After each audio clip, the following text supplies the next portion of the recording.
આદરણીય મહેમાનો,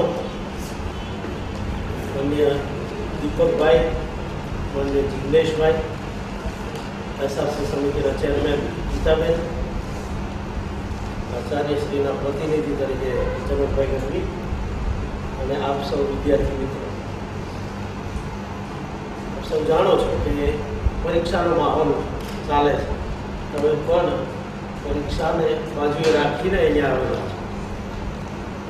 તો એવી સ્થિતિમાં આપણે આ ડિસ્ટ્રિક્ટ લેવલની સપ્તધારા સ્પર્ધા ની શરૂઆત કરીએ છીએ. સર્જનાત્મક અભિવ્યક્તિ ધારા, આપ સૌ સપ્તધારાથી તો પરિચિત હશો જ. હું માની અને આ વાત કરી રહ્યો છું. તો એમાંની એક ધારા એટલે સર્જનાત્મક અભિવ્યક્તિ ધારા. સર્જનાત્મક અભિવ્યક્તિ ધારામાં જે 18 કોલેજોનું ડિસ્ટ્રિક્ટ બનાવેલું છે, એકેડેમિક ડિસ્ટ્રિક્ટ, એનો આ ઉત્સવ છે. મૂળ કન્સેપ્ટમાં પણ એ સ્પર્ધા કરતાં ઉત્સવનો ભાવ વધારે સપ્તધારા, કે આવો આપણી અંદર રહેલી શક્તિઓને જુદી જુદી રૂપે બહાર લાવવી. કેમ લાવવી પડે છે એની થોડીક વાત ભૂમિકારૂપ કરી અને પછી આપણે આ કાર્યક્રમને આગળ વધારીએ. મિત્રો, દરેક આપણે સામાન્ય વાતચીતમાં પણ સાંભળતા હોઈએ છીએ કે આપણે સૌ ઈશ્વરના સંતાન છે. કોઈ એના માટે વાલો નથી, કોઈ એનો દવલો નથી. બધાને કંઈક ને કંઈક શક્તિ ઈશ્વર આપતો હોય છે. કમનસીબે આપણે એને ના ઓળખી શકીએ અથવા તો એને દિશા ના આપી શકીએ એવા સંજોગોમાં આપણે ગુંગળાતા રહીએ છીએ, અથવા તો આપણને ખ્યાલ જ નથી રહેતો કે આપણી અંદર કંઈક અભિવ્યક્ત કરવા માટે પડેલું છે. તો એવા સંજોગોને ધ્યાનમાં રાખી અને આ યોજના શરૂ કરવામાં આવી છે. અને દરેક વિદ્યાર્થીને પોતાને જેમાં રસ પડે એ ધારામાં જોડાય એવું આયોજન દરેક કોલેજે કરવાનું છે. આખા ગુજરાતમાં આ ચાલતી યોજના છે. શરૂઆત હજી 4 વર્ષથી થઈ છે, એટલે હજી બધા વિદ્યાર્થીઓ સુધી એનું સાચું રૂપ પહોંચ્યું નથી.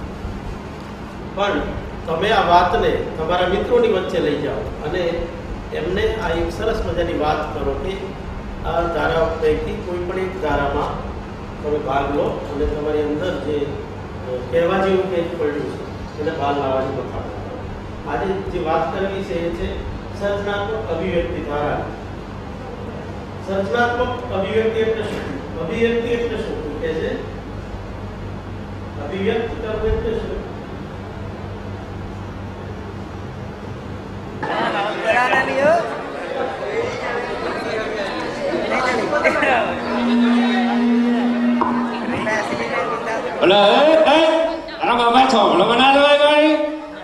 મારા પગ ઉપર ઉતારવાનું છે. દૂર જા ઓળા લાવશો, ઓળા તારા બાપાને કેવા આવશો. ટૂંટ ટૂંટ ટૂંટ ટૂંટ ટૂંટ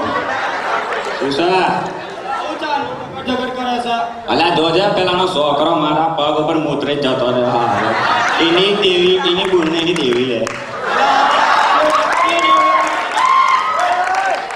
અલ્યા શી ખબર જે હોય હારો ટૂંટ હારો જે જોજે હારો જેવો કલર માં નવું નવું પેન્ટ. અલા સખરા, હા તું ટૂટું બોલે. તને નહીં ખબર? નહીં ખબર. અલ્યા આ તો પેલી અંગ્રેજી ગારો છે. ચમ તો ટીવી નહીં જોતો? અલા નહીં જોતો એટલે તો પેલા ટીવી માં છે ને એક મોટા બોસ એવી કોઈક સિરિયલ આવે છે. ઓહો, બોલો મોમોના ઘરમાં ગાલન પછી પાન કાઢા કે ઝઘડો કરે. હા, એ પેલા કાળિયાઓ અને ગોરિયાઓ બધાને ભેગા કરીને એક રૂમમાં પૂરી રાખે છે, પછી ઝઘડા આવે છે અને એમાં બધા આવી ગારો બોલે છે અંગ્રેજી વાળી. ટૂંટ ટૂંટ દેવીના, મારી દેવીના. તો માનું ના કે ના માનું. હા, એટલે હાથમાં શું છે? અલા બેરી સલ્યા, બહુ બધી સલ્યા ને પીને થોડી.